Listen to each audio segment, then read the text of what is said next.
15 वर्षों तक लोकसभा सदस्य के रूप में कार्य करते हुए मैंने लोकसभा की आचार संहिता का कड़ाई से पालन किया है।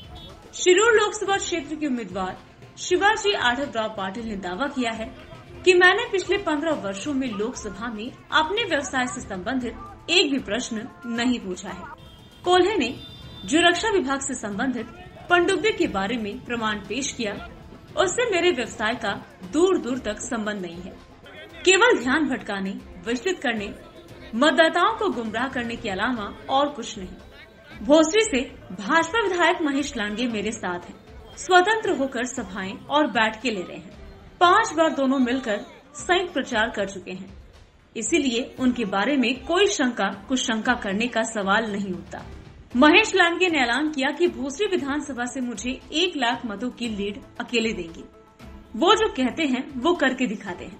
मुझे उन पर पूरा भरोसा है, ऐसा शिवाजी आढवराव पाटिल ने आज पत्रकारों के सवालों के जवाब में कहा। ते त्यांच्या पद्धतीनं त्यांच्या पक्षाच्या बैठका त्यांच्या चालू आहेत, ते माझ्या बरोबरच आहेत आणि पुन्हा पुन्हा मीडियानं त्याच्यावर संशय घ्यायचं काही कारणच नाही। 2-4 बैठकामध्ये मी स्पष्ट सांगितलंय, पॅरलल काम चालू आहे, वेळ थोडा राहिलाय, आम्ही रॅली करतोय, ते बैठका घेत आहेत आणि त्यांच्या पक्ष कार्यकर्ते वगैरे त्यांच्या बैठका चालू आहेत, कोपरा सभा पण चालू आहेत। कधी एकत्र दिसाल? म्हणजे अजून 5-6 दिवसच 4-5 वेळा दिसलो आहे, आज पण दिसेल, असं काही नाही। उत्तर लोकसभा चुनाव से पहले अमोल कोल्हे द्वारा मुझ पर लगाए गए आरोप और प्रस्तुत किए गए सबूत, क्या ये एक दूसरे से संबंधित हैं? ऐसा सवाल शिवाजी आढवराव पाटिल ने अमोल कोल्हे से पूछा है। व्यवसाय और पनडुब्बी निर्माण से मेरा कोई लेना देना नहीं है। सिर्फ मैंने ही नहीं बल्कि 8 सांसदों ने लोकसभा में रक्षा क्षेत्र से जुड़े सवाल पूछे हैं। विनायक राउत और आनंद राव अड़सुल ने भी सवाल पूछे हैं। क्या इसका मतलब ये है कि हमने एकजुट होकर सवाल पूछे हैं? अमोल कोल्हे से ये सवाल शिवाजी आढवराव पाटिल ने पूछा है। तुम्ही सगळे सुज्ञ मंडळी आहात, त्यांनी जे ॲलिगेशन केलंय आणि पुरावे दाखल केले त्याचा काही संबंध आहे का एकमेकाशी?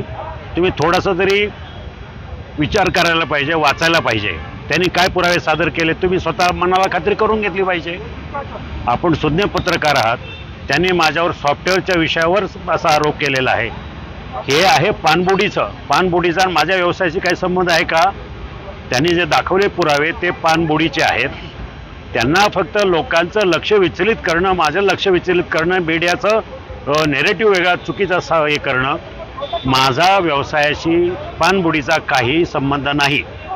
ज्यांनी सांगितलं की मी सॉफ्टवेअरच्या ऑर्डरच्या संदर्भात बोललो त्याचाही काही उल्लेख नाही। मुळात लोकसभेमध्ये प्रश्न विचारल्यानंतर त्या खासदाराची चौकशी होते, इंटरनल इंटेलिजन्स डिपार्टमेंट असतं। या खासदाराला माहिती आहे की नाही माहिती नाही आहे, पण खासदारांनी शपथ घेताविषयी आपल्या उद्योगधंद्याशी किंवा वैयक्तिक फायद्याचे कुठल्याही प्रकारचे प्रश्न विचारू नये अशा प्रकारची आचारसंहिता तिथं लोकसभेमध्ये आहे। 15 वर्ष मी लोकसभेमध्ये काम करत असताना मी आचारसंहिता पाळली। माझा कुठल्याही व्यवसायाच्या संदर्भामध्ये मी प्रश्न विचारलेले नाही आणि आज जे त्यांनी दाखवले ते 8 खासदारांचे प्रश्न आहेत, माझं एकट्याचं नाही आहे। त्याच्यामध्ये विनायक राऊत आहेत, त्याच्यामध्ये आनंदराव अडसूळ आहेत, त्याच्यामध्ये अजूनही 5-6 खासदार आहेत। म्हणजे याचा अर्थ हे 5-6 खासदारांनी म्हणून आम्ही गँग करून प्रश्न विचारले का? नाही। हे कुठेतरी लोकांचं लक्ष विचलित करणं, त्यांना वाटतं की मतदारसंघातली जनता वेडी आहे, भाबडी आहे, त्यांना काही सांगितलं आपण टाळ्या मिळवू। परंतु मी आज तुम्हाला सांगतो कुठल्याही परिस्थितीत त्या पुराव्याशी माझ्या व्यवसायाशी काही संबंध नाही। खरं म्हणजे मी सांगतो देशाच्या संरक्षण विभागाच्या इंटिग्रिटीबद्दल प्रश्न विचारणं हा पोरकटपणा आहे, खरं म्हणजे हा बालिशपणा आहे।